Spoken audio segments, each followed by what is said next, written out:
So a new report now claims that employees at the IRS were, quote, acutely aware that the Obama administration wanted to crack down on conservative groups.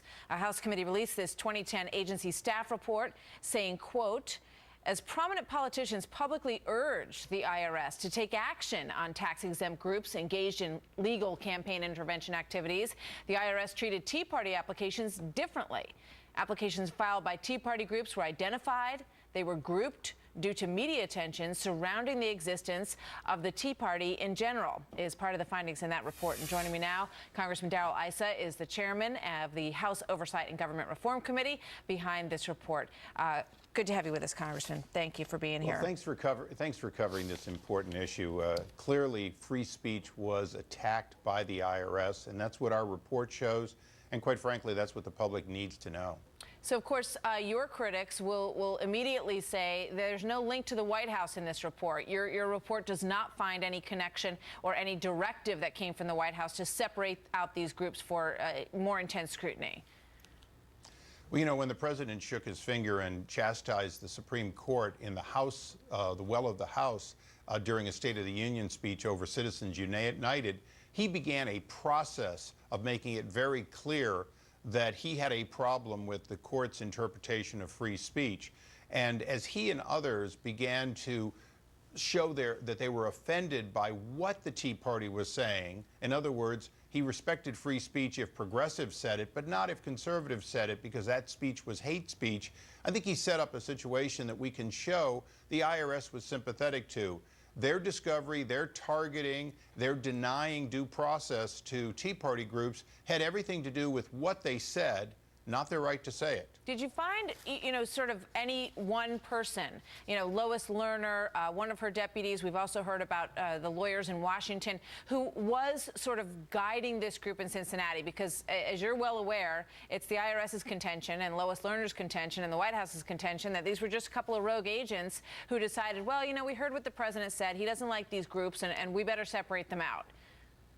Remember, Lois Lerner said it wasn't hers and then took the fifth. And very clearly, she was pivotal to this. She was at the center of it all. We intend to have her back and recognize that the committee has already voted that she waived her Fifth Amendment rights. So we intend on following up on her assertions in earlier testimony.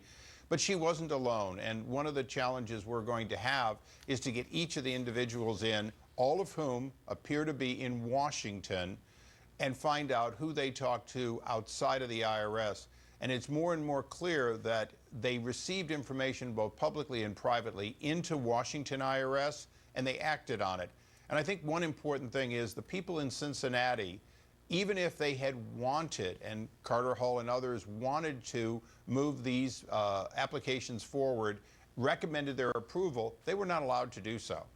The other group that we're sort of still waiting to hear from are these groups that believe that they were subject to this undue scrutiny. And I know that there are 20-some lawsuits by Tea Party groups that waited for 18 months, 36 months, even more than that in some cases, to get their tax-exempt status, that progressive groups seem to be getting at a much faster rate. And we know that the conservative groups, according to your report, were targeted. 80% of the groups that were set aside were conservative groups. So where's that going? Because the administration said they wanted to hear from those people, that they didn't want the IRS to do undue scrutiny. Well, they're simply not being honest. I think when the White House says they want to hear from them, they put out this false assumption and documents specifically to show that progressive groups were targeted. Our investigation and our report shows they were not targeted. Yes, there were some groups identified. Some were denied for appropriate reasons. The vast majority were approved, and they were all given a timely disposition. In the case of the Tea Party groups, many of them today still do not have approval or denial, meaning they have been denied deliberately, far greater than it would have happened. Yeah. And remember, in the ordinary course, Carter Hall and others, career professionals have said, there was nothing new. They could decide these. But our information shows that they were constantly going back, looking for ways to essentially deny this whole category, and in the meantime, delaying it. But I will tell you that groups are coming forward. They're signing waivers so that we can get details of their information.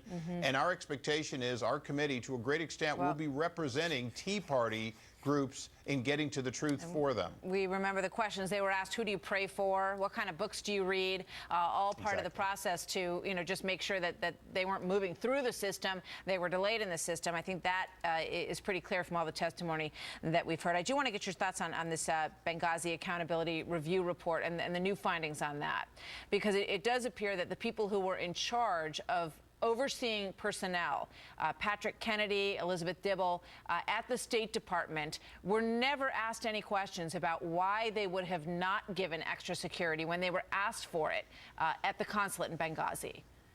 Well, you're exactly right. Our study shows the Accountability Review Board gave a complete pass to Undersecretary Kennedy, a man who, in consultation with Secretary Clinton, made the decision to keep the Benghazi facility open and was in the process of, with Secretary Clinton, was in the process of making Benghazi potentially a permanent consulate as the ambassador was attacked. So what we found, accountability in the Accountability Reward Board didn't happen. As a matter of fact, the 4 people identified by the ARB, all of them are on the job, none of them having lost a day's pay.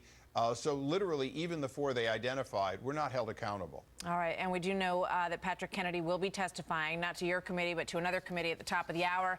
We're going to carry that live for everybody at home who is interested in this issue of Benghazi, and there are a lot of people out there who clearly still are. Congressman, thank you.